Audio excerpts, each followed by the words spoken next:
Baik guys. Selamat siang. Assalamualaikum warahmatullahi wabarakatuh. Selamat siang Pak Rudi, selamat siang teman-teman semua. Selamat datang di kuliah kompak ya, komputer akuntansi. Nah, hari ini kita akan melanjutkan pertemuan kelima. Di situ nanti ada jurnal penyesuaian dan penyusutan ya. Nah, kita mulai aja biar cepet. Silahkan Pak Rudi. Oke, terima kasih Pak Ponti atas waktunya. Nah, sama-sama. Di pertemuan ini pertama kita akan bahas materi, kemudian yang kedua nanti mungkin bisa tanya jawab mengenai asinkron kemarin ya Pak ya. Itu di akhir seperti aja. Nah, yang pertama itu kita akan membahas mengenai jurnal penyesuaian. Jadi secara konsep jurnal penyesuaian ini sama dengan jurnal umum seperti normalnya, cuma pemanfaatannya itu lebih kepada untuk menyesuaikan transaksi-transaksi tertentu. Biasanya di akhir periode tuh baru bisa disesuaikan. Sama Pak Ponti, share screen-nya. Oh iya, sorry. Oke. Nah, kemudian materi yang kedua itu mengenai penyusutan. Penyusutan itu sebetulnya untuk menyesuaikan nilai aset. Jadi kadang-kadang kita punya aset tertentu seperti komputer, kemudian kendaraan operasional, nah itu harus disusutkan. Supaya apa? Karena barang-barang tersebut itu bisa usang gitu loh. Nah, di pertemuan kali ini kita akan fokus pada penyusutan aset tetap berwujud. Jadi yang intangible asset atau yang tidak berwujud dan aset sumber daya alam itu akan di pertemuan berikutnya yang lebih advance dari materi kita kali ini. Gitu ya Pak Ponti ya? Yes. Masa sih kita beli barang dipakai untuk cari duit? Masa dari tahun beli barunya sampai misalnya udah umur 5 tahun nilainya sama? Kan nggak mungkin. Ya itu mungkin Pak, tapi itu kan masih standar dulu ya Pak, yang GIIP. Iya sih. Nggak, maksudnya misalnya nih Pak Rudi beli mobil Avanza gitu ya, terus disewakan gitu. Belinya katakanlah 200 juta tahun 2015. Masa tahun 2020 masih 200 juta nilainya? Kan nggak mungkin. Ya nggak mungkin Pak, pasti akan susut. Kecuali ada satu aset nih Pak, yang nilainya mungkin meningkat terus setiap tahunnya. Oh iya, itu tidak disusutkan. Nah, itu kira-kira apa Pak? Tanah bukan Pak? Maulana ya? Coba. Kamu jawab apa tadi? Tanah Pak. Yes, betul. Ya, tanah. Kenapa Mas Maulana? Kok tanah itu nggak disusutkan? Mungkin bisa kasih penjelasan Mas. Karena tanah itu jumlahnya ya situ-situ aja, sementara manusia bertambah. Betul. Nah, Maulana nomor berapa ya? 150 Pak. Oke. Lanjut. tapi Pak Ponti, Mas Maulana dan rekan-rekan semua, ada case menarik yang barusan saya temui. Itu case di tanah Kalicodi di Jogja. Ini barusan ada di calling. Kenapa kok aset tanah itu ternyata bisa juga didepresiasikan Pak? Dan itu terjadi hanya untuk tanah yang ada di pinggiran sungai. Wah, itu berarti kayaknya tanahnya kemakan arus tuh Pak Rudi. Nah, ternyata nggak sembarangan tanah yang bisa didepresiasi Pak. Iya. Dan itu juga sudah diatur di Perda nomor 10. Itu masuknya Sultan Ground kalau di Jogja. Oh. Karena apa? Ketika arus itu dia bisa saja memperluas tanah, bisa juga mempersempit tanah. Kan ada arus sekunder dan primer. Ya, karena di bantaran kali ya berarti ya. Betul. Dan itu semua rata-rata di bantaran kali itu tanah itu milik pemerintah. Karena akan menyebabkan pro kontra. Betul. Bisa habis tuh nanti kalau sungainya tambah lebar karena di situ kan lewat lahar dingin itu kan ya itu bencana alam lah ya. Betul. Nah, itulah kita harus memberikan konsensus khusus pada aset. Jadi tidak sembarang tanah itu tidak didepresiasikan, enggak. Ada beberapa tanah juga yang harus didepresiasikan dan harus diukur juga nilai fair value ya Pak, nilai pasar. Jadi itu intinya impairment ya, karena asetnya dari tahun ke tahun seiring berjalannya waktu tuh nilainya jadi nggak jelas karena ada bencana alam, bisa tambah besar, bisa tambah kecil. Makanya perlu ditinjau tiap tahun, di impairment lah. Aset-asetnya kayak gini memang berlaku khusus ya. Nah, itu berarti di catatan atas laporan keuangan bisa dijelaskan berarti. Iya, betul. Dan di perilakuan akuntansi, seorang akuntan keuangan itu akan mencatatnya di jurnal penyesuaian. Nah, inilah pentingnya jurnal penyesuaian. Betul. Oke. Kita langsung ke materi aja ya Pak, untuk menghemat waktu. Yap. Pada teman-teman ngantuk kan Pak, kelamaan kita ngobrol. Betul. Oke. Nah, pada pembahasan kali ini saya cuma menerangkan 3 soal. Cuma di soal ketiga ini runtutannya menyebalkan Pak, kita harus menghitung depresiasi. Pak Rudi, diingatkan ini yang materi apa yang tugas? Oh, ini materi Pak. Jadi ini materi ya rekan-rekan. Jadi teman-teman nanti bisa belajar melalui materi pembelajaran ini. Tetapi tidak dikumpulkan. Yang dikumpulkan itu untuk tugas. Nanti kita akan berikan uraian singkat mengenai tugas yang akan dikerjakan oleh rekan-rekan sekalian. Nah, jadi jangan sampai salah kirim. Bahaya nanti salah kirim. Tugas sendiri, adanya di assignment. Oke.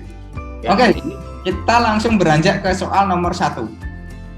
Nah, sebelum ke soal, saya jelaskan beberapa sheet ini Pak, beberapa lembar kerja yang ada di layar saya ini. Pertama, COA. Nah, COA ini wajib diisikan. Dan di sini sudah saya setting sedemikian rupa untuk soal materi pada pertemuan kita kali ini.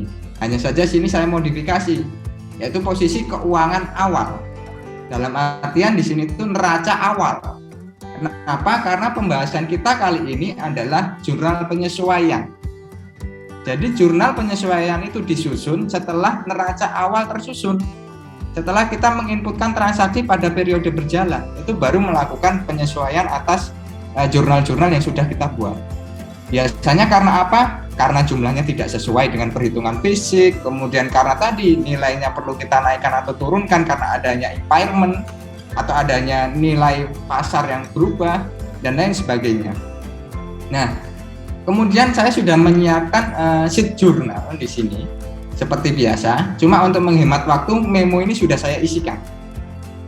Jadi nanti kita diwajibkan untuk menghitung beberapa jumlah yang sesungguhnya yang ada di jurnal penyesuaian dan menghitung nilai depresiasi atau penyusutan aset tetap berwujud. Yang dikenal dengan depresiasi, kita hitung dulu baru kita inputkan ke jurnal. Nah, hasil perhitungan rekan-rekan bisa langsung dikonfirmasikan di worksheet atau lebih dikenal dengan lembar kerja atau lebih dikenal dengan trial balance ya Pak Ponde ya. Ya, trial balance atau neraca percobaan. Nah, nanti penginputan jurnal penyesuaian yang benar itu akan masuk pada kolom ini, kolom 11 dan 12. Jika nanti kok saya udah menginputkan jurnal, tetapi kok di kolom 11 12 tidak muncul. Nah, nanti saya akan berikan beberapa prasyarat yang harus diisikan pada entries, pada worksheet penjurnalan di sini. Nanti ada prasyaratnya untuk memasukkan ke kolom nomor 11 dan 12. Nah, nanti akan memunculkan sebuah saldo baru, yaitu saldo yang disesuaikan. Nanti teman-teman bisa mengkonfirmasinya di mana? Nah, di sini sudah saya sediakan sebuah format laporan keuangan, yaitu balance sheet, yang teman-teman sebetulnya tinggal memilih. Untuk komponen balance sheet itu apa saja? Teman-teman bisa memilih di sini. Apakah aset, kewajiban, dan lain sebagainya. Sampai dengan 3 komponen. Karena balance sheet hanya memuat 3 komponen. Kemudian di kode akun ini teman-teman bisa mengkreasikannya nanti di penugasan sesuai dengan komponen laporan keuangan yang termasuk dalam neraca atau dalam posisi keuangan. Kenapa kok ini saya jelaskan? Karena nanti setelah UTS, kurang lebih setelah UTS, kita akan mengadakan sebuah project di situ. Untuk apa? Untuk mengisikan 1 siklus laporan keuangan penuh. Jadi dari proses bisnis yang teman-teman perlu pahami dari awal sampai dengan laporan keuangan berupa arus kas, Pak Ponti. Ya kan Pak Ponti? Betul. Nah, oke. Kita langsung lanjut ke soal pertama. Mungkin ada teman-teman yang mau membantu saya di soal pertama ini, silahkan. Silahkan angkat tangan, boleh. Jangan sampai aku yang jawab loh. Nah, jangan sampai Pak Ponti, nanti skor keaktifan diambil Pak Ponti semua ini. Yes. Ayo, salah nggak apa-apa, karena dalam pembelajaran itu wajib salah ya Pak ya, kalau saya bilang. Ya, gini loh. Kesempatan trial error tuh cuman waktu kuliah. Karena kalau di dunia kerja udah trial error, nanti kena investigasi. Ya masih error, tapi nggak banyak nggak banyak maaf di dunia nyata itu. Kalian tuh belajar cara error tuh cuman sama Pak Rudi sama saya aja bisanya di sini. Di dunia kampus itu. Dan error tuh salah satu metode, salah satu cara belajar ya Pak Rudi ya. Betul. Oke, Mas Maulana, Anda Mbak Felicia, Anda lagi, satu lagi, atau 8 lagi deh, atau 6 lagi boleh. Ayo yang lain. Oke, mungkin 2 dulu ya Pak untuk soal nomor 1 dan nomor 2. Oke, silahkan Mas Maulana. Baik Pak. Soal 1, diketahui bahwa saldo akhir persediaan barang pada pencatatan perusahaan PT Sonaraya senilai 55 juta rupiah. Setelah diberlakukannya perhitungan fisik atas persediaan, stock of name menyebutkan bahwa persediaan barang dagangan pada pencatatan perusahaan PT Sonaraya senilai 40 juta. Diketahui terdapat kerusakan persediaan barang dagang ketika proses penyimpanan dilakukan. Buatlah jurnal penyesuaian atas fenomena berikut. Jadi itu PT Sonaraya punya saldo akhir persediaan 55 juta. Terus setelah disesuaikan nilai barang dagangannya itu ternyata 40 juta. Bukan disesuaikan toh, setelah dihitung. Oh ya, setelah dihitung. Dihitung manual ya. Terus tinggal 40 juta. Terus betul terus. Jadi kan penyusutannya tuh sekitar 15 juta Pak ya? Kok penyusutan sih? Ayo. Bentar loh. Enggak, sepaham Mas Maulana gimana dulu nih? Nanti kita konfirmasi. Itu udah bener itu. Jadi tahapannya PT Sonaraya di neraca awal itu nyatutnya 55 juta, itu Mas Maulana? Iya Pak. Ternyata setelah Mas Maulana hitung sebagai akuntan di situ stock of name nih dihitung ternyata ketemu 40 juta. Nggak sesuai. Oh, berarti persediaan barang dagangannya harus ditambah atau dikurang Mas? dikurangi Pak. Dikurangi berapa? 15 juta. Betul. Berarti jurnalnya apa Mas? Jurnalnya persediaan barang dagangan 15 juta. Di debit apa kredit? Di debit Pak. Persediaan di debit 15 juta ya? Iya Pak. Oke. Terus? Satunya? Bukan kas Pak ya? Ya bukan dong, kan nggak ada hubungannya sama kas. Coba gini Maulana, kalau barang rusak itu jadi apa? Jadi biaya atau tidak? Oh, beban Pak. Berarti bebannya debit apa kredit? Bebannya di debit. Nah, berarti sediaannya debit apa kredit? Kredit Pak, kebalik. Nah, betul. Ya gitu. Betul kan Pak Rudi ya? Kita coba dulu Pak. Iya. Kita tampung dulu. Ini kayak gini ya berarti. Berarti kalau salah saya sama Maulana salah dong. Oke, kita coba. Kita konfirmasikan pelan-pelan nih Pak. Ya. Kita lihat saldo di PT Sonar senilai 55 juta di awal.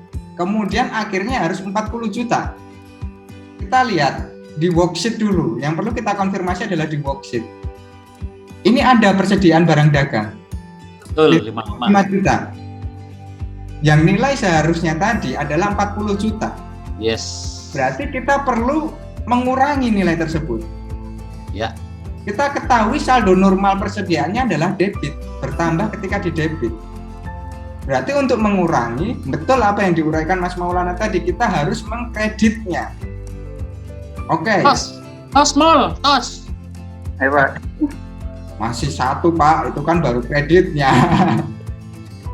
Oke, kita masukkan kredit. Tadi persediaan apa ya? Kodenya di sini persediaan 110.04. Oke, 110.04. Berapa Mas Maulana? 110.04. Ya, Iya, maksudnya duit anunya berapa? 15 juta. Iya. Kelebihan 0. 15 juta. Nah, setelah kita ketahui bahwa persediaan itu udah turun, udah ketahuan kreditnya 1, tinggal kita tentukan debitnya kira-kira apa. Jadi buat jurnal tuh segitu, logikanya cuma sederhana, yang kita ketahui kita isikan dulu. Kita bisa nyontek di chart of account, nggak mungkin kan aset, otomatis di situ di area beban biaya. Nah, kita cari nih yang paling mendekati. Oh, ternyata ada kerugian penyimpanan. Itu, nah kita coba inputkan 9102 berarti. Nah, kita debitkan 15 juta. Apakah di sini ada arus kas? Halo, apakah di sini ada arus kas? Ada nggak yang hubungan sama kas? Kira-kira. Tidak ada. Tidak ada. Oke, bagus Mbak Reviana, terima kasih. Berarti kode arus kas kita kosongkan, dan arus kas ini juga kita kosongkan. Reviana 117 ya? Iya Pak. Ya, oke. Oke. Apakah ini sudah balance? Jika sudah balance, berarti di situ kemungkinan besar benar. Insya Allah balance. Kita cek di lembar kerja kita. Apakah saldo persediaan itu sudah berubah menjadi 40 juta? Ternyata belum. Belum. Kenapa? Kok di sini belum ke input? Oke. Di jurnal, di referensi ini, rekan-rekan harap mengisikan JP. Oh, iya. Atau kita kenal sebagai jurnal penyesuaian. Dan apalagi tanggalnya harus sesuai. Harus diisikan 2020. Karena apa? Sebuah data yang tidak lengkap akan menyimbolkan informasi yang tidak lengkap. Nah, ini Pak Rudi memaksanya supaya lengkap. Iya Pak, wajib. Supaya besok ketika teman-teman bertransformasi menggunakan sistem yang lebih canggih, langsung paham Pak. Karena sistem yang bagus itu yang memaksa supaya benar. Yap, betul. Nah, untuk nomor, ini kita isikan, kita menginputkan jurnal penyesuaian ke berapa. Dalam kasus ini, nomor 1. Sehingga nomor referensi dia akan langsung mengindeks, akan menyesuaikan formatnya. Kita lihat lagi di lembar kerja. Dia sudah berkurang 15 juta. Saldonya sudah 40 juta. Sesuai dengan perhitungan fisik. Nah, berarti di sini jawabannya sudah terkonfirmasi. Di posisi keuangan 40 juta. Kita cek di balance sheet. Ternyata juga sudah sama di sini. Saldonya yang awal 55 juta menjadi 40 juta. Oke, sampai sini pahamkah relasinya, hubungannya? Paham, Mbak. Oke, terima kasih Mas Ilham. Oke, untuk berikutnya tadi nomor 2 siapa? Mbak Kayaknya siapa tadi? Felicia deh kayaknya. Ya, Terima kasih. ya terima kasih Mas Maulana.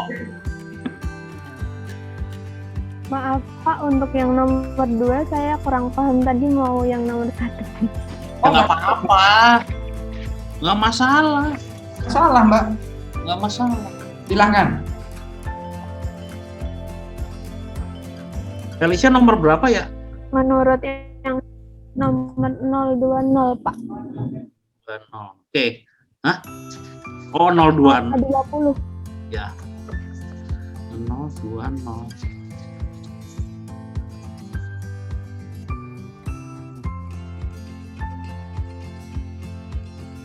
Oh, Ayo, 020. bisa, 020 silakan. kok nggak ada ya?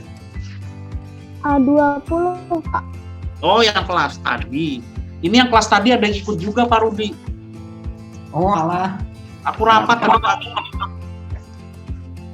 emang baru banyak rapat masalahnya akhir-akhir ini. Mengerikan nih, tugas mendadak ini nyebelin.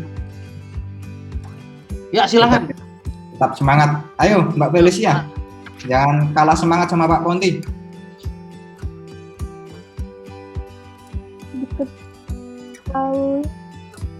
Diketahui bahwa saldo catatan Petikas perusahaan PT Sonaraya senilai 3.500.000. Selanjutnya perhitungan kas fisik atau cash of name memperoleh hasil senilai 3.600.000. Buatlah jurnal penyesuaian atas fenomena tersebut. Kalau menurut yang saya ketahui Pak, itu ada dan yang kajian hasilnya adanya 3.500.000 ini disesuaikannya. Tahunya gitu aja Pak. Gimana Mbak Felicia? Maaf, putus-putus.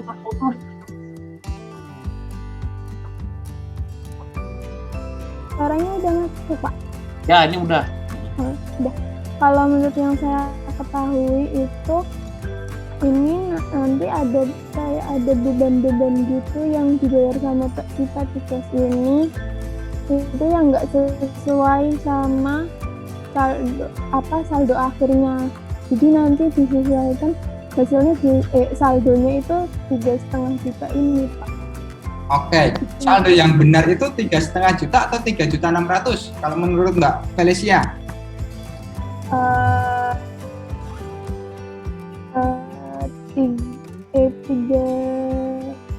Benar. Jadi gini Mbak, saya terangkan pelan-pelan ya. 3,6. Jadi gini, Mbak Felicia kan nyatet pengeluaran, pemasukan, akhirnya ketemu saldo akhir itu 3,5 juta. Iya. Terus Mbak Felicia itu ngitung, bener nggak sih saldoku 3,5 juta? Duitnya dihitung tuh satu-satu tuh. Nyata. Cash of name. Ternyata ketemu 3,6 juta. Nah, Mbak Felicia harus mengikuti catatan atau mengikuti fisiknya? Harusnya 3,5, dihitung 3,6. Yang 100.000 masuk kantong. Mengikuti fisik Pak. Ngikuti fisik. Kalau ngikuti fisik berarti yang benar 3,6 atau 3,5? 3,6. Betul. Benar, berarti di sini ada kurang lebih debit sama kreditnya 100.000 ya? Iya Pak. Kan selisihnya 100.000. Ini kan. Nah, berarti kalau 3,6 ini yang betul, kasnya harus ditambah apa dikurangin, Mbak? Ditambahin. Ditambahin. Berarti kasnya di debit apa di kredit? Di debit. Di debit. Oke. Berarti petty cash itu di debit ya. Kayak gini ya. Cashnya di kredit. Di debit apa di kredit? Petty cashnya debit, cashnya kredit. Nambah kan Pak? Oke, petty cash-nya debit, kasnya kredit. Oke, kita coba ya. Nanti kita konfirmasi nih. Kasnya di kredit gini ya. Iya. Oke, cara konfirmasinya begini Mbak Felicia. Nanti kita bisa tebak ini jawabannya benar apa salah nih. Oke, kita perhatikan bahwa di sini ada chart of account. Petty cash kita masukkan di cash ini. Jumlah awalnya ada 3,5 juta. Sedangkan perhitungan fisik dari Mbak Felicia tadi ada 3,6 juta. Oke, di sini Mbak Felicia ingin menambahkan 100.000 karena selisihnya. Kemudian angka 0 lagi. Oke, seperti ini ya. Tadi Mbak Felicia menyebutkan bahwa di sini kas dan di sini kas. Ini karena masuk jurnal penyesuaian, jadi referensinya JP. Di sini JP. Pak, dapat referensi dari mana sih? Di sebelah sini sudah saya tuliskan, jadi jangan bingung. Sudah saya uraikan, jurnal untuk jurnal umum JU, koreksi JK, penyesuaian JP, dan lain sebagainya. Oke, karena ini jurnal nomor 2, saya inputkan nomornya 2. Tanggalnya penyesuaian itu biasanya akhir bulan. Akhir bulan, akhir periode biasanya. Tapi belum tentu periode Desember. Bisa juga Maret, bisa juga Januari. Oke, seperti ini. Nah, kita konfirmasi di lembar kerja. Loh, ternyata ada yang seperti ini. Dan jumlahnya tetap sama, Mbak. Tidak berpengaruh ke 3,6 juta. Kira-kira menurut Mbak Felicia, betul apa salah? Ini debit sama kredit sama ya? Salah. Salah. Tapi itu tadi kas semua, Pak. Iya, kas semua. Kan Mbak Felicia bilangnya kas semua ya. Kita coba deh di sini di chart of account, kita analisis lagi. Kira-kira akun mana nih yang berpengaruh? Kelihatan nggak ya? Yang kas salah satunya diganti PT Cash, Pak. PT Cash. Nah, ini nggak ada, Mas. Oh, nggak ada. Selisih lebih perhitungan kas, Pak. Selisih lebih perhitungan kas. Debit apa kredit? Yang kredit. Kredit. Kita coba lagi, trial error. Di kredit ya. Ilham sama Reviana tadi ya? Iya, Pak. Iya, Pak. Nah, begini ya. Kita coba lagi nih. Jadi yang dijawab oleh Mbak Felicia itu bukan salah ya, tapi kurang tepat. Kenapa? Karena di laporan keuangan tidak terpengaruh sesuai harapan kita. Nah, ini udah debit. Apakah betul jumlah kas fisiknya ada 3,6, Mbak Felicia?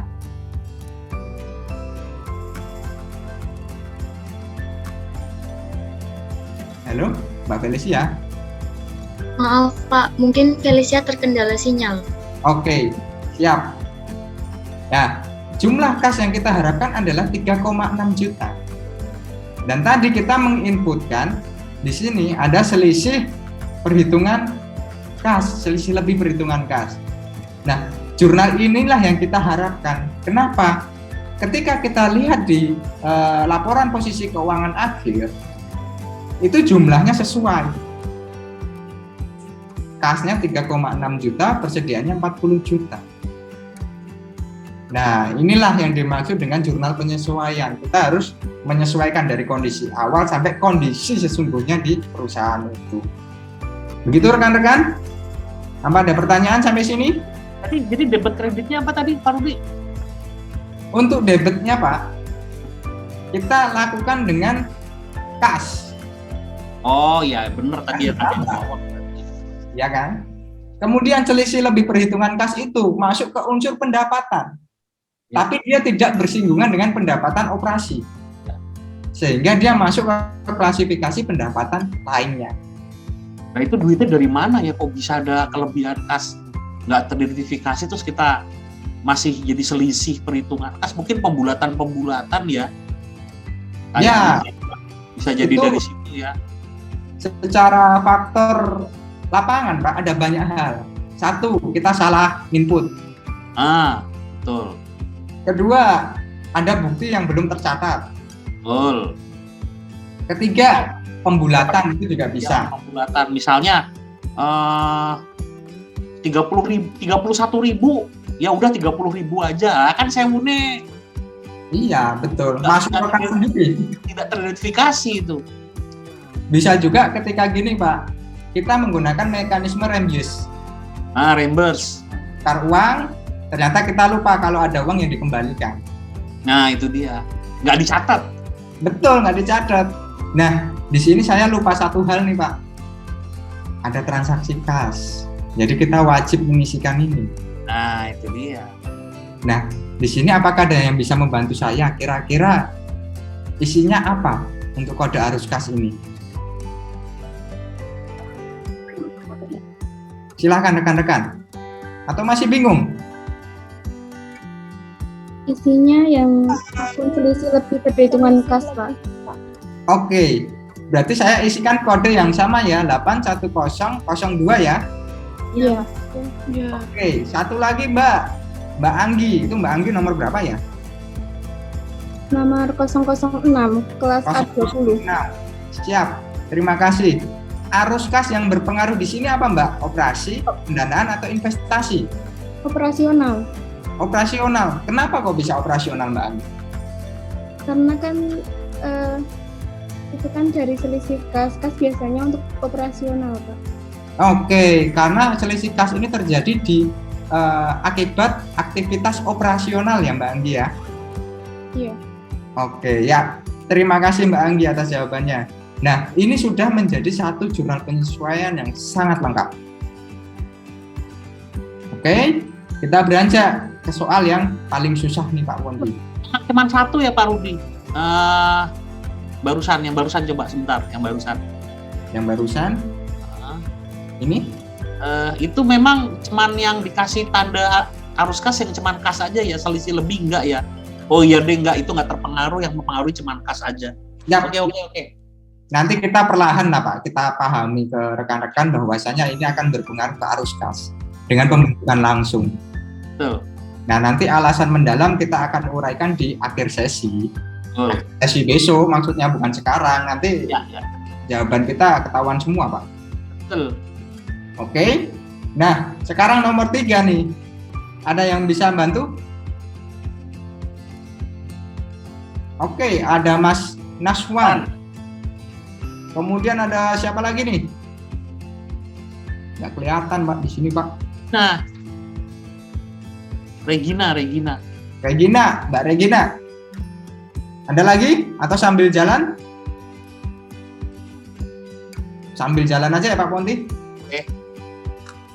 Oke, nambah lagi ternyata saudara-saudara. Indra Gilang.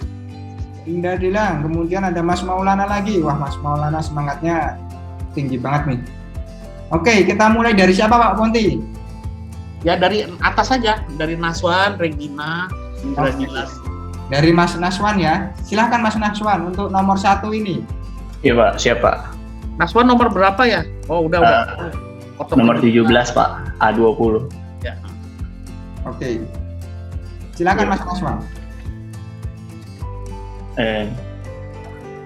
Oke Pak, jadi pada soal 3 itu PT Sonaraya memiliki aset tetap berwujud dengan kriteria dan informasi sebagai berikut.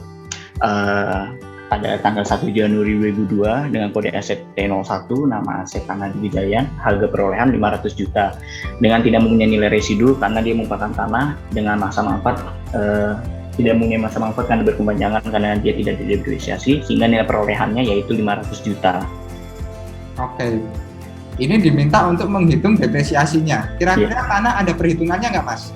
Nggak ada. Nggak ada. Oke, bagus. Sekarang saya pindahkan ke jurnal ya Mas kalau gitu. Ke Iya, siap. Oke. Ini adalah sheet yang saya buat untuk membantu rekan-rekan supaya tidak menghitung secara manual. Biar nggak capek. Untuk klasifikasi, kira-kira tanah masuk klasifikasi apa Mas? Tanah Pak. Tanah. Kodenya tadi berapa? T01 Pak. T01. Nama asetnya tadi? Tanah di Gejayan. Tanah di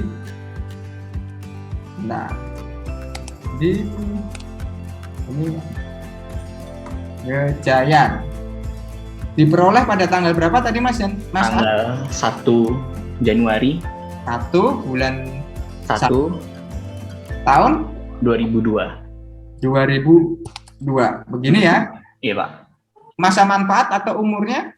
Tidak ada Pak. Tidak ada. Kemudian nilai perolehannya tadi? 500 juta Pak. 500 juta.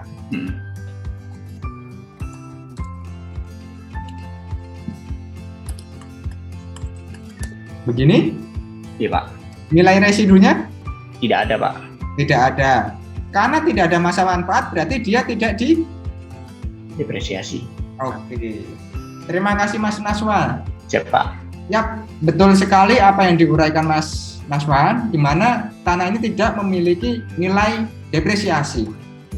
Jadi perhitungan di sini secara manual itu adalah 0.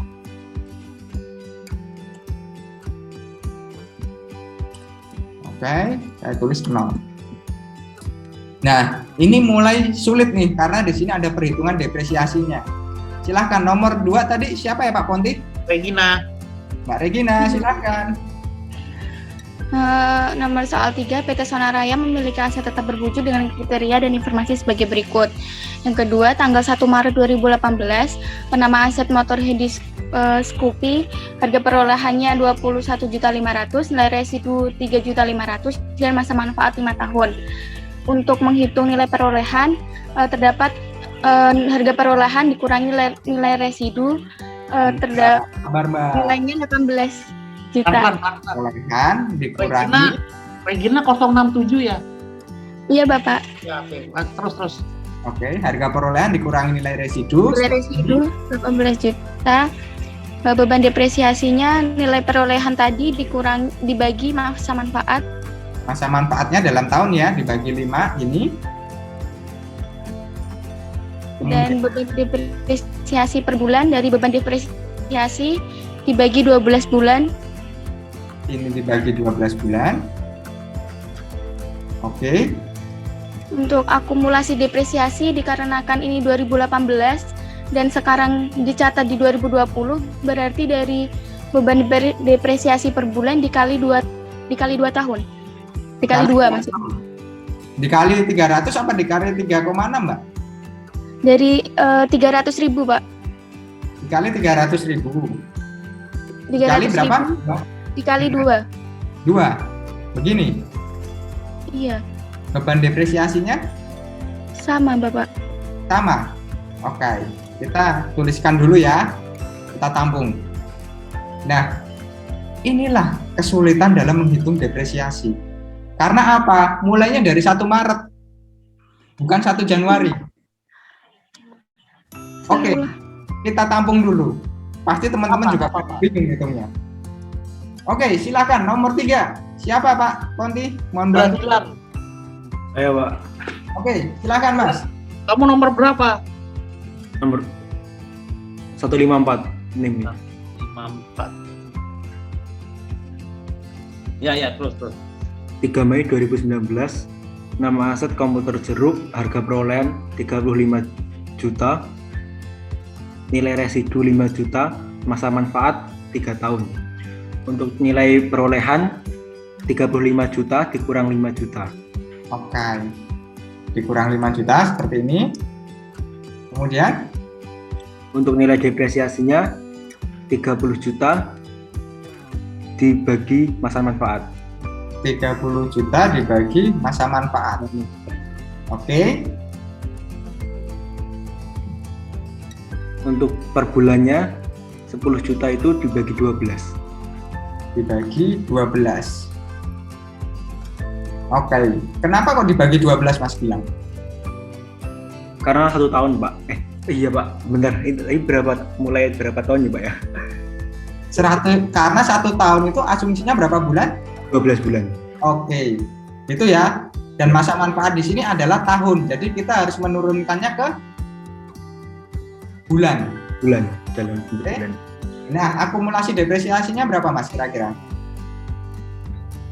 Bisa digeser lagi Pak. Tadi lupa tahunnya tahun berapa. Ya, silakan. Mei 2019. Bentar. Sekarang 2020. 12.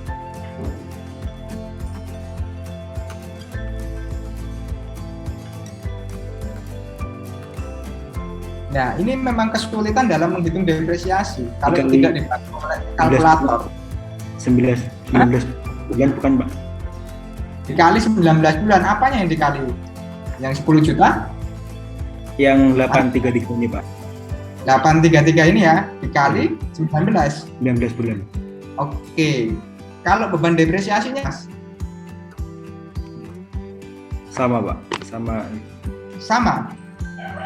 Oke, begini. Iya Pak. Siap. Terima kasih Mas Indra, Mas Gilang. Kita tampung dulu. Oke, untuk selanjutnya Pak Ponti, kira-kira siapa rekan-rekan? Siva Olivia. Nomor Ya. berapa Siva? Nomor berapa Siva nih? Nomor 029, Pak. 029. Oke, lanjut. Soal 3, PT Sonaraya memiliki aset tetap berwujud dengan kriteria dan informasi sebagai berikut.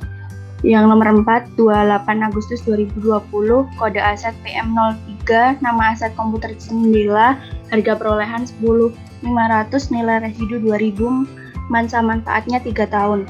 Untuk nilai perolehan, harga perolehan dikurangi nilai residu, 10,5 dikurangi 2, 8.500. Untuk beban depresiasinya 8.500 dikurangi 3 tahun. Dikurangi 3 tahun. Bagi. Oh, dibagi. Ya. Oke. Jangan grogi Mbak Siva. Enggak, Pak. Anda Pak Ponti terus grogi. Untuk beban depresiasinya itu dibagi 12 bulan. Oke, bagi 12 bulan. Lanjut. Untuk akumulasi depresiasi, yang beban depresiasi per bulan itu dikalikan 3 tahun. Dikalikan 3 tahun. 3 tahun. Kali 3 gini? Iya. Atau ini yang dikali 3? Yang bulan, Pak. Yang bulan? Iya. Bulan dikali 3. Gini ya? Iya. Oke, beban depresiasinya? Beban depresiasinya belum ketemu, Pak, tadi. Belum ketemu. Kira-kira aja Mbak, kira-kira aja.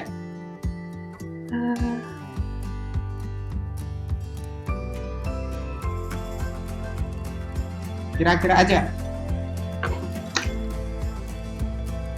Belum tahu, Pak. Kalau yang bagian itu masih kurang tahu. Oke, saya kenal dulu ya. Ya. Nggak apa-apa. Sip, sudah bagus. Kita mengapresiasi keberanian Mbak Siva untuk mengutarakan pendapatnya ya Pak Ponti ya. Betul. Oke, selanjutnya kelima. Tadi Audrey Mikaela. Audrey, silahkan Mbak atau Mas ini. Mbak dong. Oke. Audrey nomor berapa ya Audrey?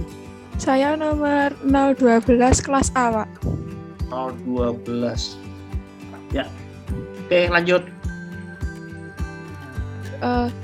PT Sonaraya memiliki aset tetap berwujud dengan kriteria dan informasi sebagai berikut.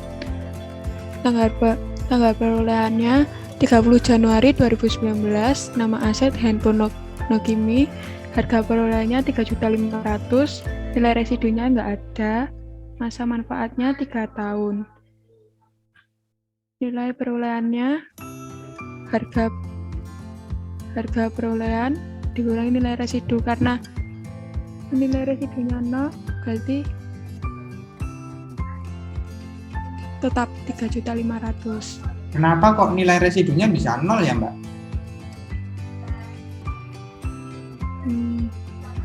Kira-kira kenapa nih? Atau ada yang bisa bantu jawab nih? Kecuali Pak Ponti. Ayo, ada nggak yang bisa bantu jawab? Kenapa kok nilai residu di situ bisa 0?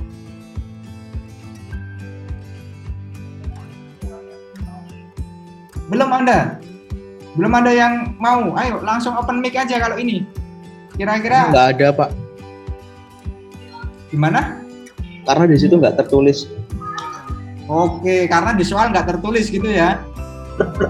Itu udah salah satu alasan yang pas itu Mas. Alasan kedua apa? Karena HP bisa digunakan. Karena HP nggak ada penyusutan, bisa dipakai selama gitu. Oke, karena HP tidak ada penyusutan dan dipakai Lamanya, maksudnya bisa dipakai terus gitu Pak. Oke, ini Mas Fawas ya? Fawas nomor berapa ya? 042 kelas A Pak. Oke, ada pendapat lain?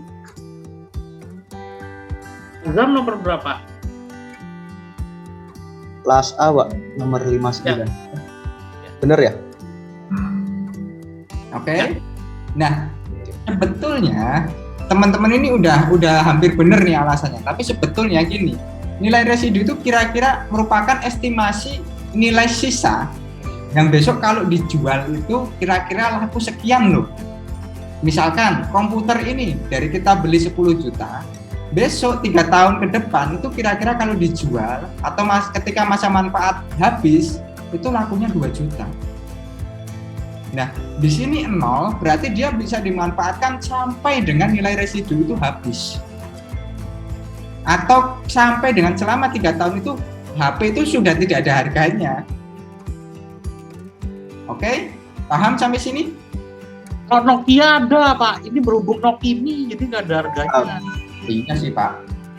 HP yang paling tahan banting itu Nokia, Pak. Bener, Pak. Sekarang 100.000, Pak. Ini ada yang Nokia user ya ini. Mas Akmalul ini kayaknya Nokia user nih. Iya, Pak. Oke, begitu kita lanjutkan ke Mbak siapa tadi, Pak? Audrey, Pak. Mbak Audrey. Ya, Audrey. Ya, beban depresiasinya nilai perolehan dibagi masa manfaat. Bagi 3 tahun ya, Mbak? Iya. Oke, selanjutnya. Beban depresiasi per bulannya, beban depresiasi dibagi 12 bulan. 12 bulan, oke. Akumulasinya berapa? Akumulasinya, saya belum dapat, Pak, akumulasi depresiasinya sama beban depresiasinya. Oke, kita kasih 0 dulu ya. Ya, boleh. Ini. Oke. Itu catatan ya, bukan nilainya, Mbak Audrey. Oke, kita lanjut, Pak, untuk menghemat waktu. Nomor 6. Ini ada 2 nih yang tunjuk jari, Maulana sama Sidik.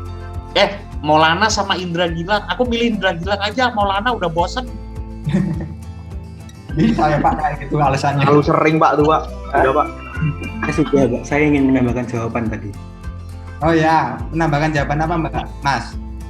Yang tanggal 3 itu, Pak. Nomor 3 itu, Pak. Tanggal 3, nomor 3 ini? Iya. Gimana?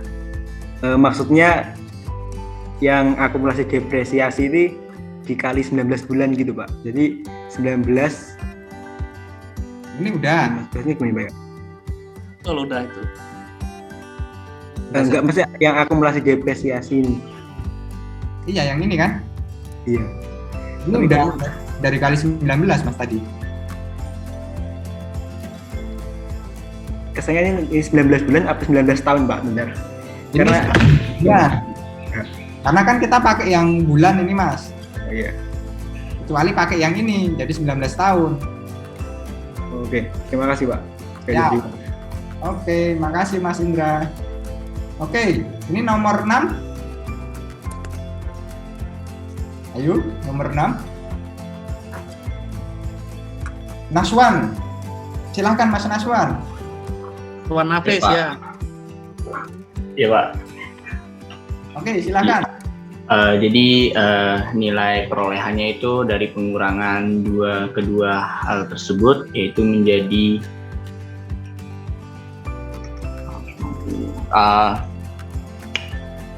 650 juta. Sebentar, Mas, itu 650 juta diperoleh dari harga perolehan dikurangi nilai residu. Harga perolehan dikurangi nilai residu. Begini ya? Iya. Oke. Kemudian ya udah kejawab, Pak. Udah, nggak apa-apa. Bagus. Oke. Selanjutnya beban depresiasinya ya, Pak. Nilai perolehan. enggak, Mas Naswan kasih kita arahan aja. Oh ya, Pak. Jadi nilai perolehannya kan 600 juta terus dibagi dengan masa manfaatnya 20 tahun. Oke, dibagi dengan masa manfaat ya. Oke, kemudian beban depresiasinya? Beban depresiasinya 12 bulan 30 juta dibagi 12 bulan. Dibagi 12 gini ya? Iya. Kalau akumulasinya, Mas? Akumulasinya Jadi gimana ngitungnya ya? Saya tahu skornya, tapi saya tahu nilainya, tapi saya pengiring gimana ya Pak? Skornya berapa? 532.500.000. 532 juta 500.000. Ini? Iya Pak. Beban depresiasinya? Beban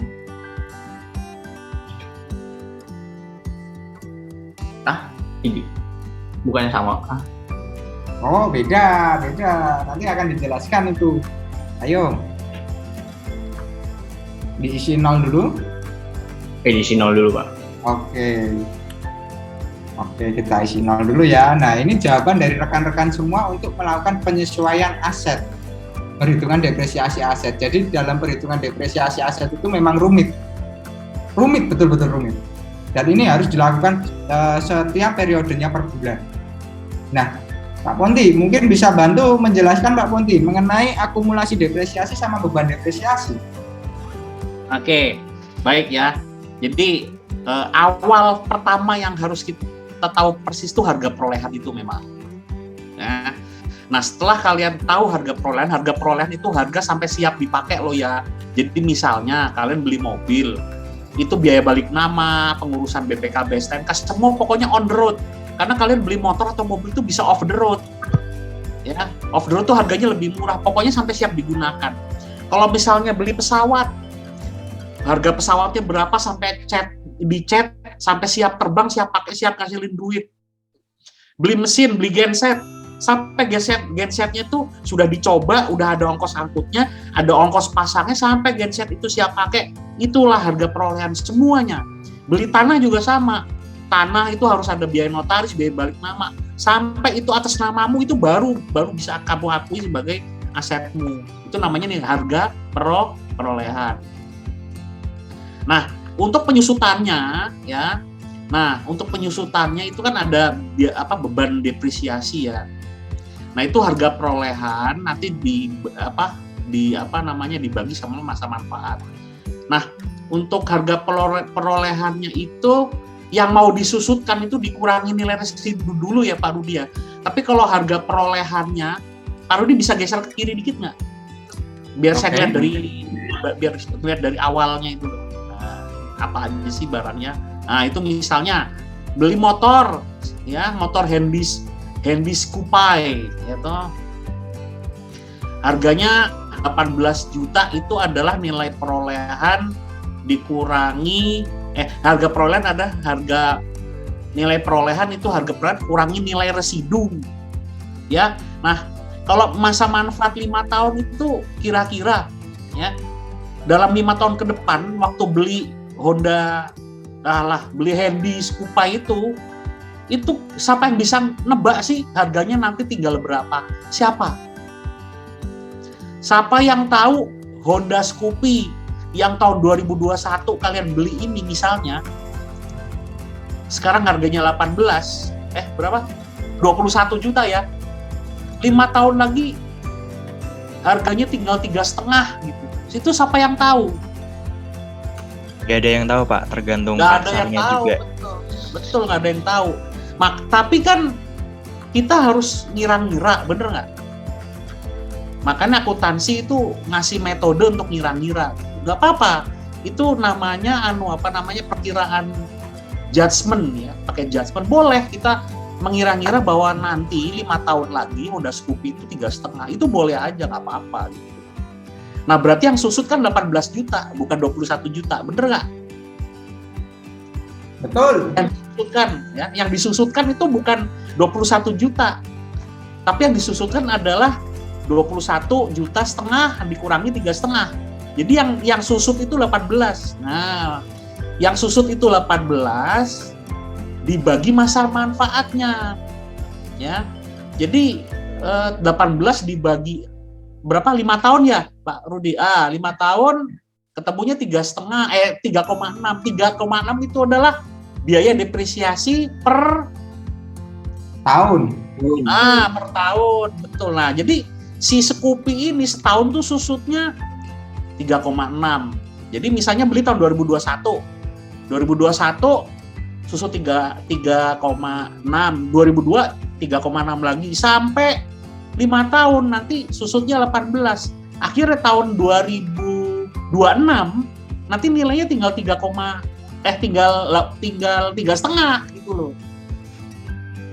Gitu kan ya Pak Rudi ya? Ya, betul Pak Ponti. Nah, pada akhirnya tinggal 3,5 itu nilai buku namanya. Karena tiap tahun susut 3,6 selama 5 tahun itu gitu. Tapi kan kita bikin laporan keuangan tidak per tahun ya Pak Rudi ya? Ya. Harus per bulan. Nah makanya biaya penyusutannya jadiin per bulan, yaitu 3,6 bagi 12, 300.000 gitu. Nah terus sekarang tahun berapa nih? Sekarang ini ceritanya, settingannya 2020. Nah, Scoopy-nya dibeli kapan? 1 Maret 2018. Udah berapa bulan? Dari Maret sampai Maret 2018 sampai bulan apa tahun 2020 Pak Rudi? 22 bulan. 22. Banyak Pak bulannya Pak, yang jelas lebih dari 12 bulan. Enggak, maksudnya ini sekarang itu tanggal pelaporan itu tanggal berapa sekarang? 31 Desember 2020 Pak. Nih. Nah 31 dari 1 Maret 2018 sampai 31 Desember 2020 itu berapa bulan? 20 Pak. 20 bulan. Nah kalau 20 bulan berarti sudah terakumulasi 20 kali berapa per bulannya? 300. Iya, berarti berapa? 600. Mas. 6 juta. 6 juta. Nah, sudah terakumulasi 6 juta. Ya, sudah total 6 juta karena memang tiap bulan 300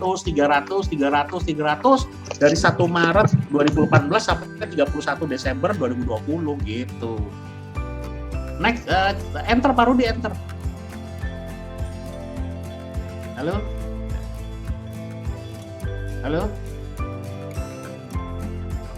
Mungkin terkendala sinyal Pak Rudi. Oh iya, berarti bukan saya yang nganu ya. Kalian juga Pak Rudinya nganu. Oh iya. Nah gitu ya. Terus satu lagi tuh beban depresiasinya itu loh. Nah bener Pak Rudi mental, hilang. Nah ini yang beban depresiasi nanti kita tanya Pak Rudi. Saya juga agak kurang paham di situ, maksudnya beban depresiasi itu sisanya sudah susut nilainya tinggal berapa atau gimana gitu. Sebentar, nanti biar balik dulu. Nah, kalau misalnya tadi Scoopy-nya harganya 21.500.000. Nah, ya udah balik Pak Rudi, mental ya. Iya Pak, ini koneksinya agak kuat sama komputer saya kepanasan Pak. Jadi saya off cam bentar. Oke, nggak apa-apa. Ya, nah tadi sudah sampai yang akumulasi ya Pak Rudi, sudah 20 bulan. Nah kalau yang beban depresiasi ini maksudnya gimana ya Pak Rudi? Nah, ini kan secara keseluruhan dari tanggal harusnya kan kita bagi periode ya Pak ya. Ini kan yang belum dihitung adalah periode 1 Januari 2020 sampai dengan 31 Desember 2020 yang harus kita bebankan. Iya. Nah, periode itu bisa jadi yang belum dibebankan itu adalah satu bulan aja Pak, di tanggal di 1 Desember sampai 31 Desember. Ya. Jadi di sini adalah pembebanan untuk per bulannya. Oh. Berarti sama dengan yang per bulan itu. Ya. Nah, nilai akhir dari akumulasi depresiasi yang diharapkan adalah pada tahun 2020 sebesar 6 juta. Nah, di tahun ini berapa bulan harus terdepresiasi? Ini kan susahnya, karena apa? Tidak semua aset itu bermula dari 1 Januari. Ya. Ini kan dari 1 Maret, berarti Maret, April, Mei, Juni, Juli, Agustus, September, Oktober, November, Desember, 10 bulan. Ya. Berarti di sini kita hitungkan, bukan sama dengan akumulasi depresiasi, tetapi dari bulan ini kita kalikan 10 bulan sisanya. Oh. Jadi rempongnya perhitungan depresiasi itu seperti ini, dan ini baru menggunakan metode garis lurus. yang sederhana. Berarti akumulasi depresiasinya nggak 6 juta ya? Nantinya akan 6 juta kan Pak? Nantinya. Oh iya, totalnya. Jadi di awal tahun itu akumulasi depresiasinya pasti terhitung seperti ini, 3 juta di neraca awal tadi. Oh, berarti yang tahun 2018 tuh yang 10 juta ya? Yang 10 bulan. Di tahun 2019 akhir 31 kan belinya 31 Desember 2018 toh? 19 Pak. Kan ini 18, kemudian ada 19 2020. Ya, maksudnya kan dari 1 Maret ke 31 Desember 2018 itu bukannya 10 bulan. Ya, 10 bulan. Terus kita tambah lagi 2 tahun kan Pak, plus minus. Ya. 4. Nah, rempongnya kan kita harus ngitung itu paling nggak ada 34 bulan kan paling nggak. Ya, sampai 2020 tapi. Nah, itu. Nah, inilah yang menyebabkan perhitungan depresiasi itu membuat kita pusing. Jangan kan pusing, saya sama Pak Punti bisa berantem ini gara-gara cuma menghitung akumulasi depresiasi di sini. Betul. Oleh karena itu, saya bantu teman-teman menggunakan buku bantu yang sudah saya buatkan algoritma di sini. Algoritma. Nah, tapi di sini metodenya masih dengan metode garis lurus. Ya. Dan di sini saya batasi periodenya di tanggal 31 Desember 2020. Saya buat secara dynamic. Oke, misalkan nih kita inputkan di sini apa tadi? Soal nomor 2. Itu Handy Skupai. Oke. Itu berarti masuknya peralatan dan mesin. Kendaraan operasional ya? Ya. Kendaraan operasional. Ada yang bisa bantu saya untuk membacakan soal ini? Baik, Bapak. Coba. Silahkan. Untuk Handy Skupai. IM01 Pak, untuk kodenya. IM01 gini? PM Pak. Oh, PM. Ya. PM01. Namanya? Motor Handy Skupai. Motor Handy Skupai. Ini ya. Ya. Pada tanggal? Pada tanggal 1 Maret. 1 Maret tahun 2018. Kira-kira berapa tahun, Mas? 5 tahun, Pak. 5 tahun. Harga perolehan? Harga perolehan 21.500.000. 21.500.000. Nilai residunya? 3,5 juta, Pak. 3.500.000. Nah, di sini kita sudah memperoleh perhitungannya. Jadi nilai buku untuk Handy Skupai di tahun 2020 itu wajib senilai 11.600.000. Tinggal segitu nilai. Iya, beban depresiasinya berapa di sini juga sudah terhitung secara otomatisasi. Nah, di sini saya masih menggunakan R&D atau pengembangan untuk perhitungan depresiasi karena apa? Faktornya di sini sangat susah untuk menghitung data itu, sangat susah sekali algoritmanya. Jadi saya di sini masih trial error, jujur saja saya masih trial error di sini. Tapi kurang lebih perhitungannya akumulasi depresiasi yang sudah terhitung itu adalah 9.900.000. Dan kita mengakui beban depresiasi senilai 3,6 juta. Oke. Permasalahannya adalah kita harus cek di neraca awal tadi, di worksheet. Ada nggak kendaraan operasional? Oke, di sana sudah ada 21.500.000. Dan di sini sudah terinclude semua akumulasi depresiasi untuk seluruh aset tetap berwujud. Nah, nanti silakan teman-teman bisa coba semua itu dimasukkan di sini. Kemudian diinputkan untuk penyesuaiannya satu persatu. Nanti akan ketemu nilai akumulasi depresiasi yang kita sandingkan. Nah, di sini saya memberikan satu contoh aja untuk melakukan penginputan. Penginputan jurnal yang akan kita inputkan adalah beban depresiasi dengan akumulasi depresiasi. Jadi kita bebankan nih. Bagaimana cara inputnya? Kita lari ke jurnal entries. Sebelumnya kita inputkan di sini 31 Desember 2020 dengan tipe jurnal penyesuaian. Nomornya 3. Nah, akumulasi depresiasi merupakan akun kontra dari aset. Kalau kita lihat di sini, dia memiliki saldo normal kredit. Karena dia berfungsi untuk mengurangi nilai aset. Sehingga di sini akan bertambah ketika dia dikredit. Jadi di sini saya akan memasukkan akumulasi depresiasi untuk dikredit. Debitnya saya akan masukkan beban depresiasi. Bentar, beban depresiasi itu kodenya 71004.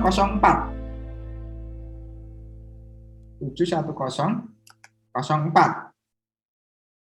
Nah, nilai debit dari sini kita bisa ambil dari perhitungan fixed asset ini untuk beban depresiasi ini 3.600.000 untuk tahun ini. 3.600.000. Di sini juga sama, kita isikan 3.600.000. Nanti ketika itu semua sudah diisikan, maka kita akan ketahui match-nya. Total keseluruhan aset itu akumulasi depresiasinya berapa. Perbedaannya di balance sheet.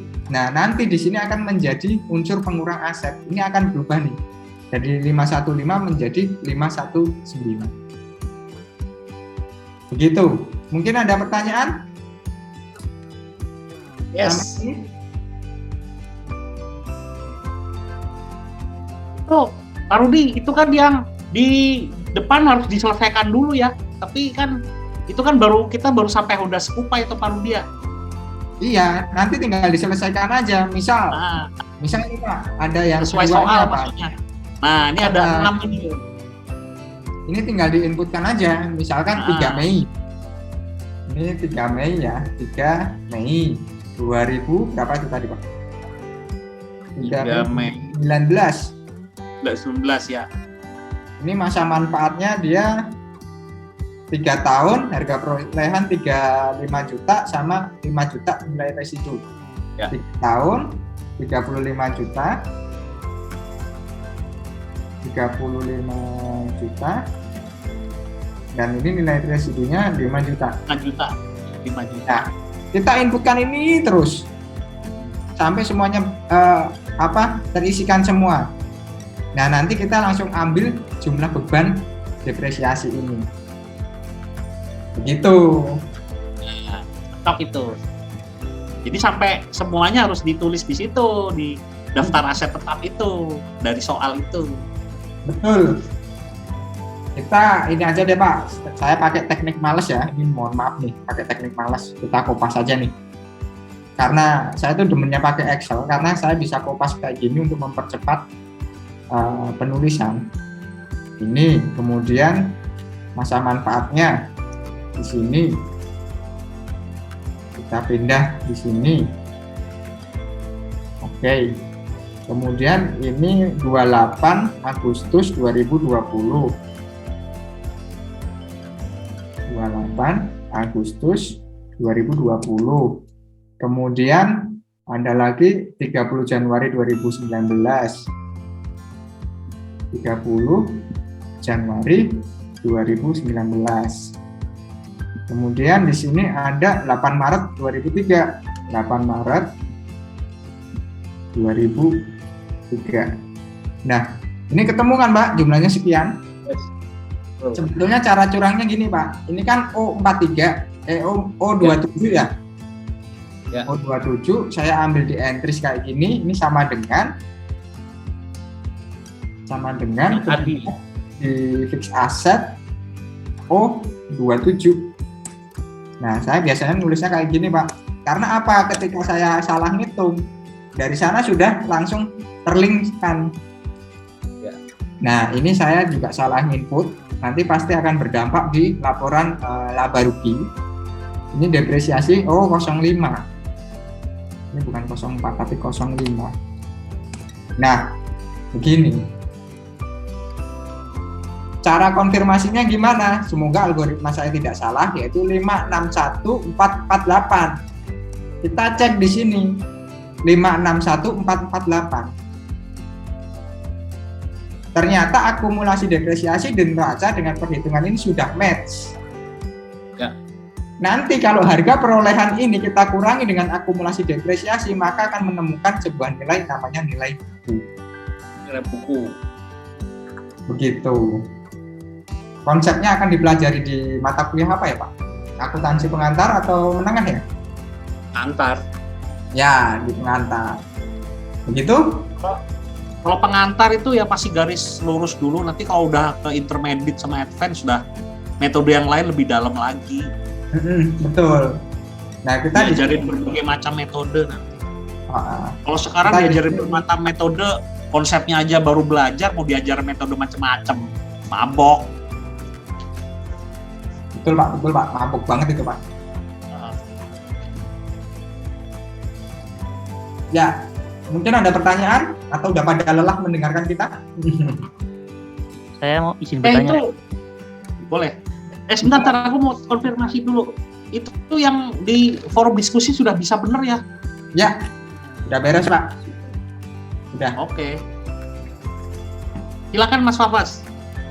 Tadi kan kalau misalnya terhitung misalnya 12 bulan kan hitung akumulasi depresiasinya kan gampang nggak Pak?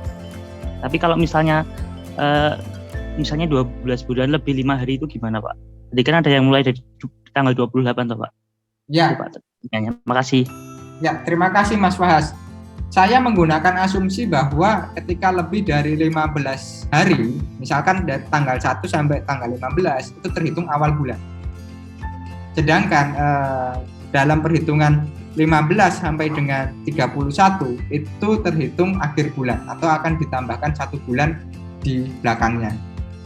Yang ideal perhitungan depresiasi itu harusnya sampai dengan per hari bahkan per detik ya Pak Ponti ya? Bisa sih, tapi jangan terlalu saklek begitulah, bulanan aja udah cukup. Laporan keuangan kan bulanan. Ntar pusing. Jadi itu cuma asumsi aja Mas Fawaz. Jadi yang disampaikan Mas Fawaz itu betul, saya sangat setuju, itu harusnya detail. Cuma kadang-kadang kita untuk menghitung detail, itu menghitung ideal, akuntan itu dan tanpa berbantu sistem itu udah pusing. Baik Pak, jadi itu cuma asumsi dan cuma kayak dibulatin gitu ya Pak. Kalau di bawah 15 hari awal bulan, kalau di atas 15 hari akhir bulan gitu Pak. Betul Mas Fahas. Oh ya. Baik Pak, terima kasih. Ya, itu kan usaha akuntansi dengan ilmu ya untuk menilai suatu aset secara fair. Karena bagaimanapun juga ketika aset itu dibeli pakai harga perolehan sudah digunakan. Nah, karena sudah dipakai cari uang, ya fairnya kan memang nilainya udah nggak kayak dulu lagi waktu masih baru. Jangankan dipakai ya, nggak dipakai aja. Misalnya Anda beli mesin atau beli mobil masih diplastikin, terus kalian nggak pakai jalan, kilometernya masih 0 gitu. Kalian nggak mau pakai, kalian simpen, nggak dipakai wes, disimpen. Terus didiemin 5 tahun. Begitu 5 tahun mau dijual, tetap barang bekas kan? Tetap Pak. Benar nggak? Ya tetap barang bekas. Nggak bisa nilainya sama kayak beli waktu baru dulu. Kecuali ya extraordinary item, misal kalian tahu RX King nggak? Motor RX King yang Pak, barang investasi. Nah gitu ya, Vespa aja sekarang nyampe 50 juta harganya, padahal dulu belinya berapa ratus ribu barunya. Zaman tahun 70-an 60-an tuh harga motor ya di bawah sejuta karena nilainya waktu itu ya segitu. RX King itu pernah pada masanya tahun 2002 itu ya, waktu pertama kali dilarang 2 tak, itu 1,5 juta aja nggak mau orang beli. Ya sekarang harganya berapa? Terus ada orang iseng dari dealer tuh beli berapa 10 apa 15 biji gitu. Disimpan sama dia, masih plastikan gitu, nggak pernah dipakai, disimpan. Sekarang laku satunya 75 juta apa ya? Nah itu udah beda lagi tuh, nanti udah silahkan disusutkan dengan metode akuntansi, tapi nanti begitu dijual ya kalau nilainya jauh di atas nilai buku itu namanya keuntungan penjualan aset. Nyatetnya tuh begitu. Tapi ya kita ini kan dengan akuntansi namanya orang usaha, mesin, mobilnya atau operasionalnya atau mesinnya, asetnya itu kan ya nilainya nggak bisa sama terus gitu, harus didepresiasi, susut gitu, karena sudah dipakai cari uang. Nah nanti biar begitu kita menghitung laba, kita menggunakan mesin itu secara fair, maksudnya garis lurus aja gitu. Dalam arti waktu bikin kue itu mixernya atau alat campurnya kan juga dihitung biayanya. Kadang-kadang kalau nggak ngitung depresiasi, nanti kelihatan laba gede, sudah kalian nikmati, jebolannya mesinnya rusak, kamu nggak bisa beli mesin gitu. Bener nggak sih? Betul kan? Iya, Pak. Pak. Nah ya itu, masalahnya itu di situ. Depresiasi itu tujuannya itu, tujuan gedenya. Nah, kalau ketika Anda menyusutkannya per tahun, wajar. Per bulan wajar, memang karena laporan keuangan per bulan. Oke, tapi kalau per hari itu pemborosan. Ngapain dihitung depresiasi per hari? Di laporan keuangan mana aja nggak ada depresiasi per hari. Kalau pakai sistem, ya mau per hari, per jam, per detik ya bisa. Tapi ngapain, buat apa? Cost and benefit-nya apa coba? Kalau dihitung sampai per hari. Ya udah kalau misalnya mau, kalau pakai depresiasi yang sekarang ya lihat aja laporan keuangan akhir bulan. Sekarang sekarang September ya. Ya lihat aja laporan keuangan akhir Agustus kemarin, itu depresiasinya. Nanti begitu ganti bulan, tanggal 1 Oktober udah kelihatan baru yang per 30 September gitu. Jangan pakai hari-harinya, Pak. Bahkan biasanya saya itu mencatat depresiasi itu Pak, waktu masih jadi praktisi dulu itu per tahun. Karena aset itu banyak banget perubahannya tuh. Bahkan ya, kayak katakanlah charger Mac kayak gini Pak, itu juga dihitung, diinventarisasi. Iya. Jadi ngitungnya cuap banget. Ya. Oke, nggak apa-apa sih. Tapi kadang-kadang begini loh ya. Misalnya tukang las itu loh. Tukang las beli palu. Sebenarnya palu itu kan nggak bisa rusak ya. Betul. Palu itu loh, tahu hammer. Palu itu kan nggak bisa rusak. Asal nggak hilang aja dia nggak akan bisa rusak itu. Dan pasti lama sekali kepakainya. Dan harganya sangat murah, bener nggak?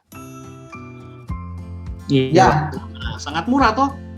Nah itu ada dua kebijakan, yang satu langsung dicatatkan sebagai biaya peralatan, jadi nggak pakai masuk aset didepresiasi, atau mau didepresiasi.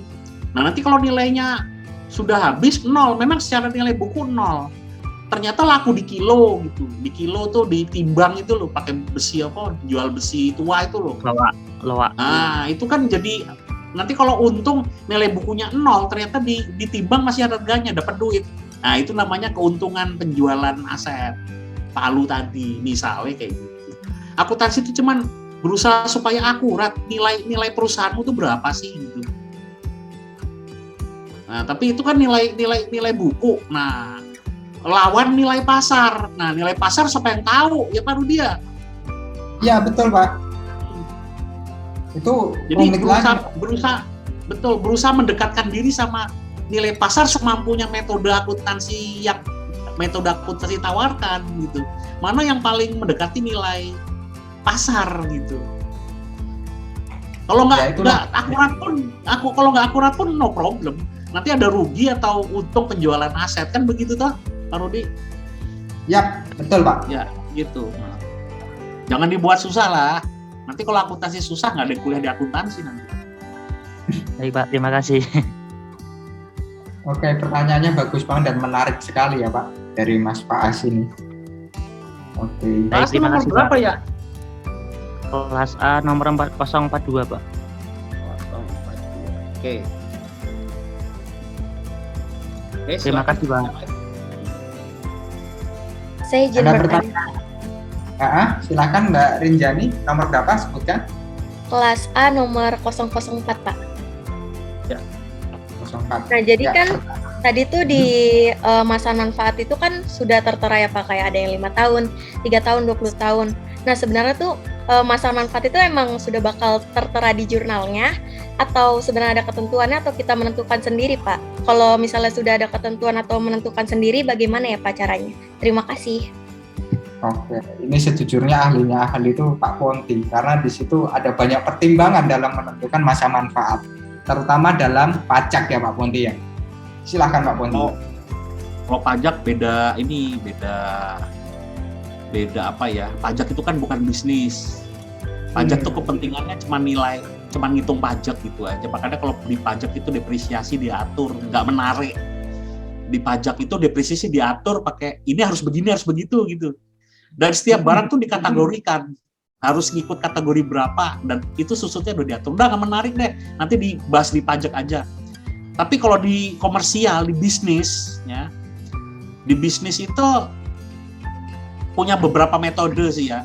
Makanya metode akuntansi untuk penyusutan kan macam-macam. Ada garis lurus, ada double declining balance, ada sum of the year digit, ada saldo menurun segala macam. Ada bahkan yang unit produksi, ada yang kilometer gitu. Sekarang saya tanya deh sama kalian ya, atau sama Rinjani misalnya.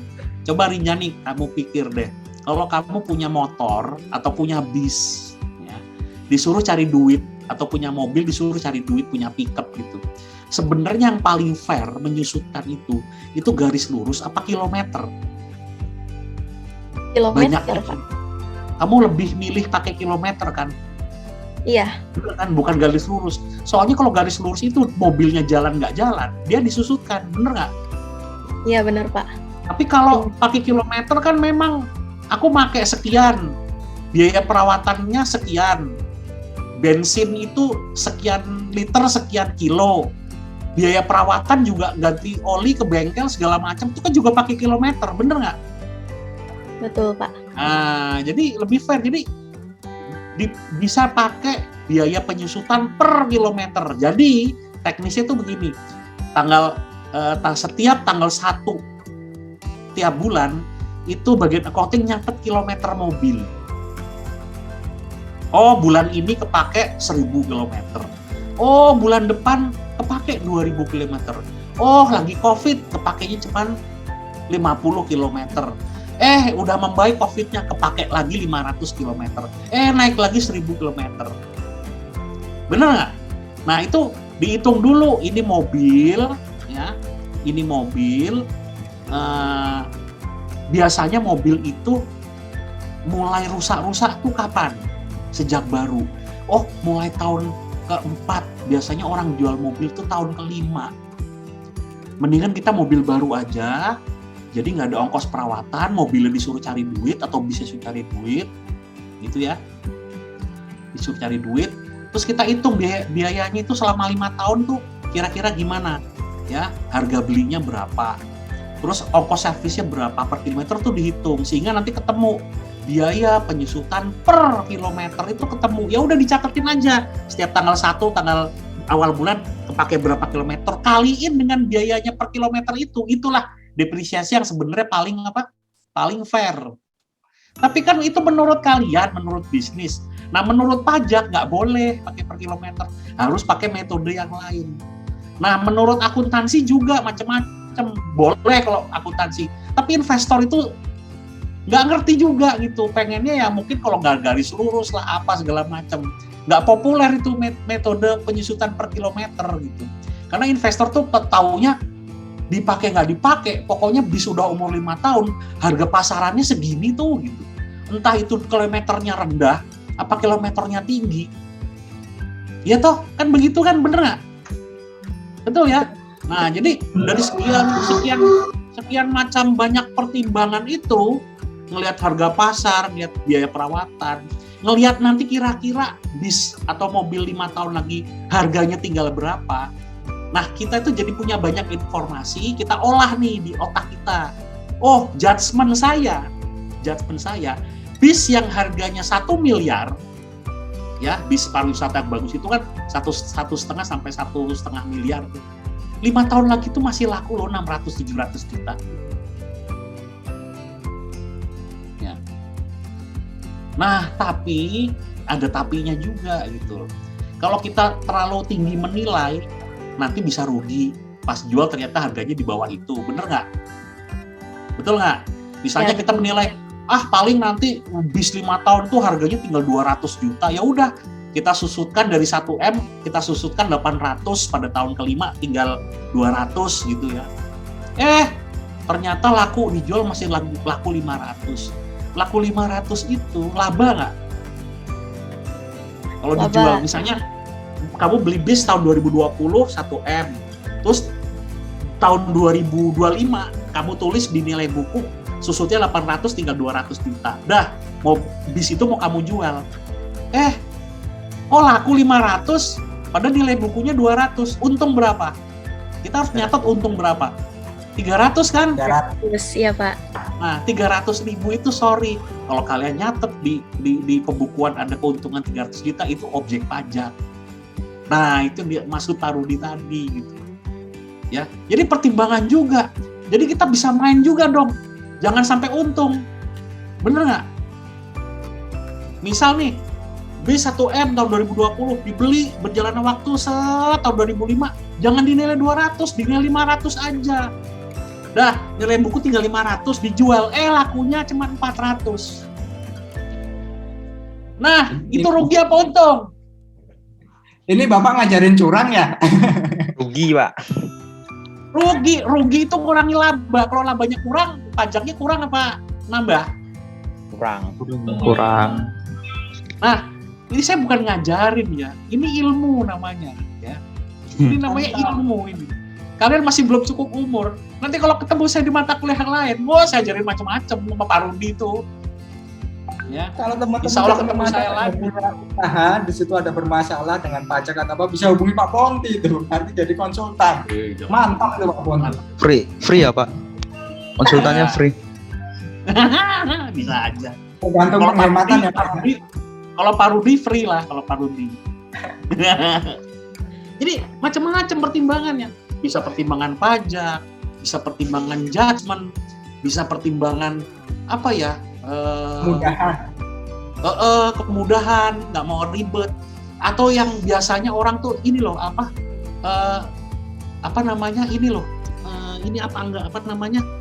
material atau tidak kita mengurusi ngurusi depresiasi. Ada perusahaan yang nggak begitu penting, pokoknya udahlah garis lurus wes rapoko. Pokoknya ini asal laporan keuangannya jadi nilainya sekian, dia nggak begitu concern masalah depresiasi itu ada. Tapi ada perusahaan juga yang sangat concern karena asetnya itu benar-benar aset yang sangat mahal dan sangat rumit gitu. Ada juga gitu. Misal kalau kalian punya perusahaan swasta pembangkit listrik tenaga nuklir. Nuklir itu kan bahan bakunya plutonium. Nah, plutonium itu harganya berapa? Bisa kepake bertahun-tahun gitu. Misalnya kayak kapal induk. Kapal induk itu aircraft carrier itu ngisi bahan bakarnya 15 tahun sekali. Ya, ngisi bahan bakarnya itu loh plutoniumnya. Itu kan ribet banget itu, ya. Belum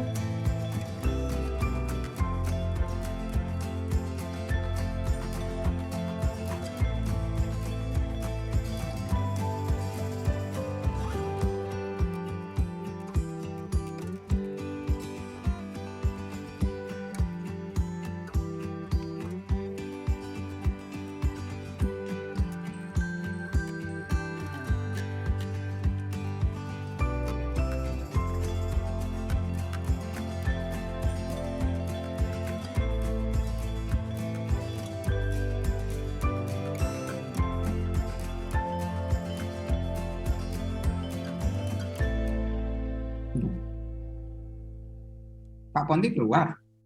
Kok mental aku? Udah masuk lagi sih. Ya, udah masuk lagi. Ya udah. Ya kira-kira gitulah, masih banyak ceritanya ya. Jadi kalian kalau mikir kenapa harus sekian tahun, yang ngelihat pasar, ngelihat kira-kira, nanti tanya sama yang lebih senior gitu, pengalaman yang lain gimana gitu ya. Kalau pajak sih ada concernnya, memang ada batasannya, kita nggak bisa main di situ. Betul. Kalau di bisnis udah aturan, udah UU ya, gitu ya guys. Baik, terima kasih Pak. Ya, kayaknya. Pak, izin bertanya. Ya, silakan. Nuzulia nomor berapa? Kelas A nomor 036. 36. Ya. Izin bertanya mengenai harga mobil yang tadi, Pak. Saya itu pernah membaca kalau setiap tahunnya harga mobil itu naik, Pak. Nah, ada pemikiran yang memilih membeli mobil secara kredit selama 5 tahun ketimbang menabung 5 tahun untuk membeli mobil. Itu bagaimana ya, Pak? Lebih efisien yang membeli dengan kredit atau menabung 5 tahun terlebih dahulu ya, Pak? Itu ada Terima kasih. Itu ada ilmunya lagi tuh. Ini kayaknya kan mbaknya itu dia punya bisnis rental mobil, Pak. Bisa jadi. Soalnya ya. Soalnya asal tahu aja ya. Guys, jangan dikira PT Lion Air itu pesawatnya itu punyanya dia gitu. Enggak. Garuda juga enggak ada semua Pak kayak gitu, Pak. Lion Air, Garuda itu pesawatnya nyewa.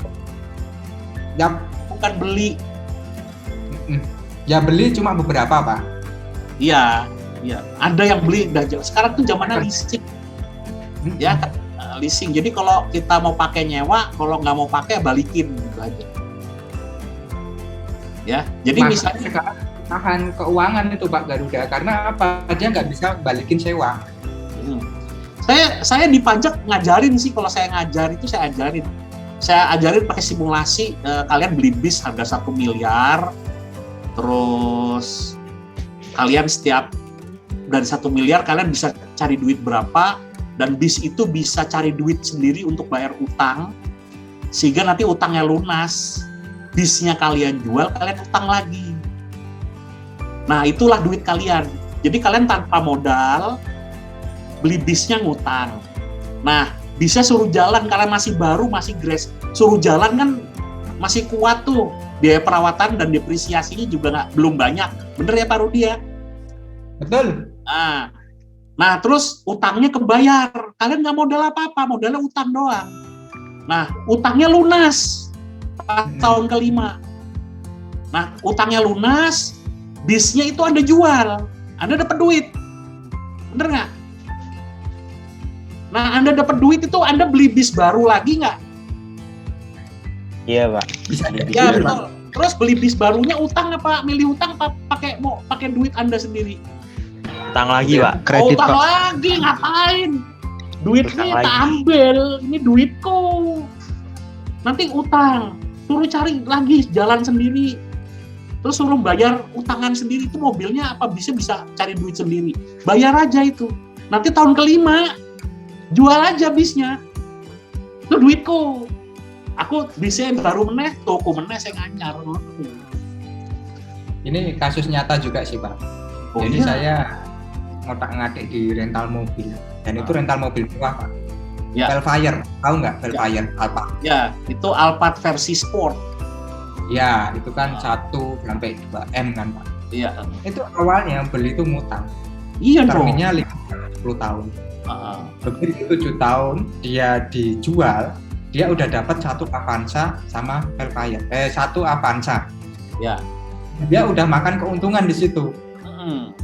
Terus dia utang lagi, Velfire lagi. Iya. Terusnya cuma kayak gitu. Cuma yang perlu dipastikan adalah kinerja manajemen itu benar-benar baik. Nah, itu yang menjadi tantangan. Maksudnya Velfire laku apa enggak gitu, disewain itu. Ya. Itu Mbak Nuzul. Jadi tidak, keputusan utang itu kembali lagi ke manajemen. Dia bisa memastikan nggak suatu faktor uncertain atau ketidakpastian itu. Kalau Anda bisa memastikannya, ambil.